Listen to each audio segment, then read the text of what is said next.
దేశ రక్షణకు నాయకత్వం వహించిన మాజీ ఆర్మీ చీఫ్ రాసిన పుస్తకం ఇంకా అధికారికంగా విడుదల కాలేదు.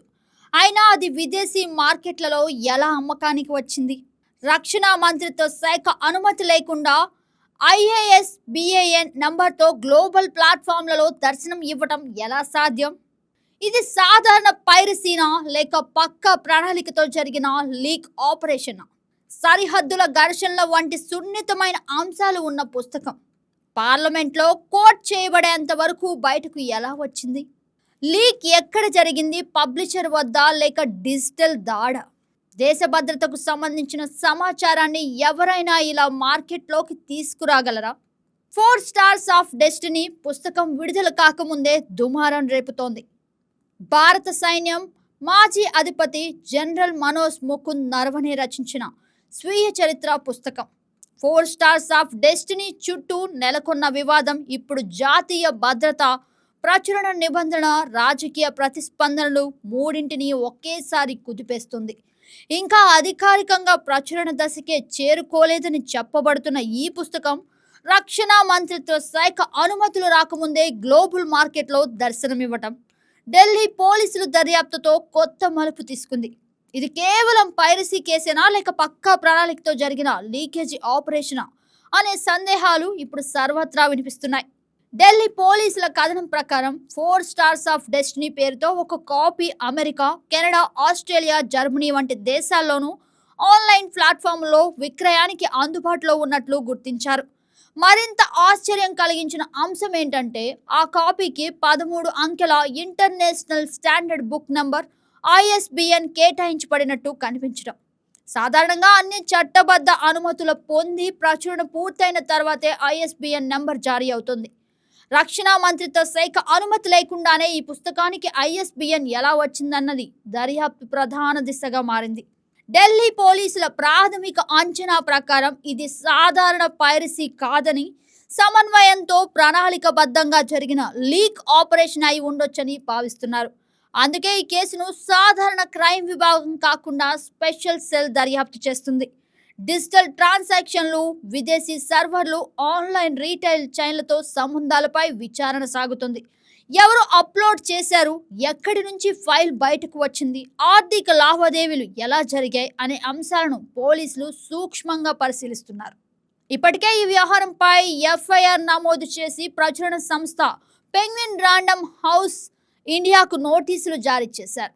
స్పెషల్ సెల్ అధికారులు పబ్లిషర్ల ప్రతినిధులను విచారించారు. కొన్ని కీలక ప్రశ్నలకు సమాధానాలు ఇవ్వడానికి వారు సమయం కోరినట్లు సమాచారం. అయితే ప్రచురణ సంస్థ మాత్రం సోషల్ మీడియా వేదికగా స్పష్టత ఇచ్చింది. ఈ పుస్తకానికి సంబంధించిన పూర్తి హక్కులు తమ వద్దే ఉన్నాయని, కానీ అది ఇంకా అధికారికంగా ప్రచురించబడలేదని తెలిపింది. ప్రింట్ రూపంలో కానీ డిజిటల్ రూపంలో కానీ ఎక్కడ పంపిణీ చేయలేదని స్పష్టం చేసింది.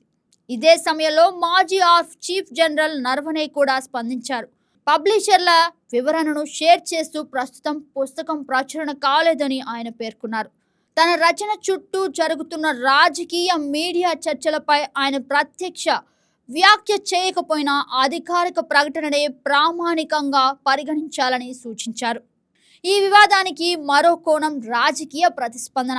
2020లో భారత్ చైనా సరిహద్దు ప్రతిష్టంభన, గల్వాన్ ఘటన నేపథ్యంలో సైన్యాధిపతిగా పనిచేసిన నరవణే అనుభవాలు ఈ పుస్తకంలో ఉన్నట్లు సమాచారం. ఒక మ్యాగజైన్లో ప్రచురితమైన సారాంశాన్ని ప్రస్తావిస్తూ లోక్సభలో కాంగ్రెస్ నేత రాహుల్ గాంధీ కేంద్ర ప్రభుత్వాన్ని విమర్శించడం ఈ వివాదానికి దారితీసింది. ప్రభుత్వం ప్రతిస్పందిస్తూ ఇంకా అధికారికంగా విడుదల కాని పుస్తకంలోని అంశాలను కోట్ చేయడం నిబంధనలకు విరుద్ధమని స్పష్టం చేసింది.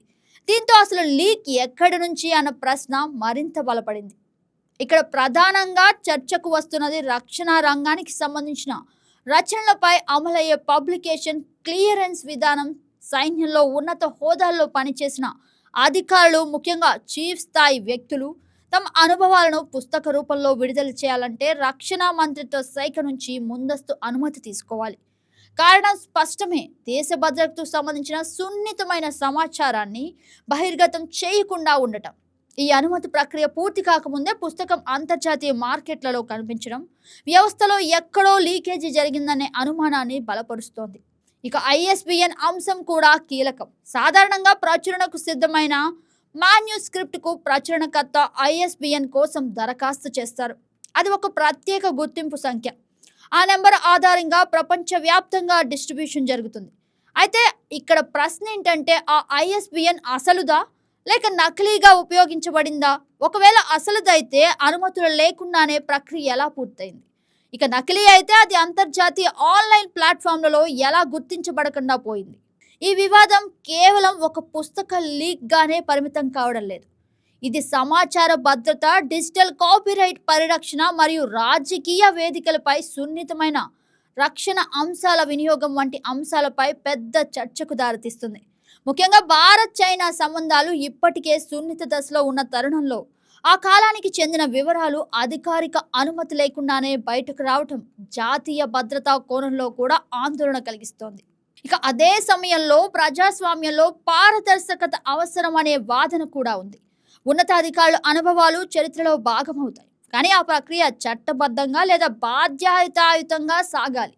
ముందస్తు క్లియరెన్స్ లేకుండా లీక్ కావడం రచయితకు, ప్రచురణకర్తకు, ప్రభుత్వానికి ఇబ్బందికర పరిస్థితి సృష్టించింది.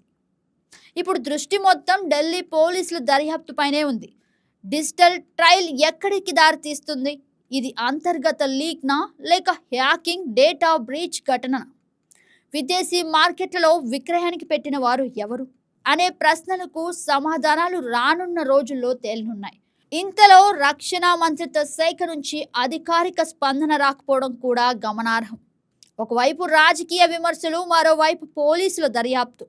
ఈ రెండింటి మధ్య ప్రభుత్వం ఎలా ముందుకు సాగుతున్నదన్నది ఆసక్తికరంగా మారింది. మొత్తంగా చూస్తే 4 స్టార్స్ ఆఫ్ డెస్టినీ వివాదం 3 స్థాయిల్లో ప్రభావం చూపుతుంది. రక్షణ వ్యవస్థపై విశ్వాసం, ఇక ప్రచురణ రంగంలోని నియంత్రణలు మరియు రాజకీయ చర్చల నైతిక ప్రమాణాలు.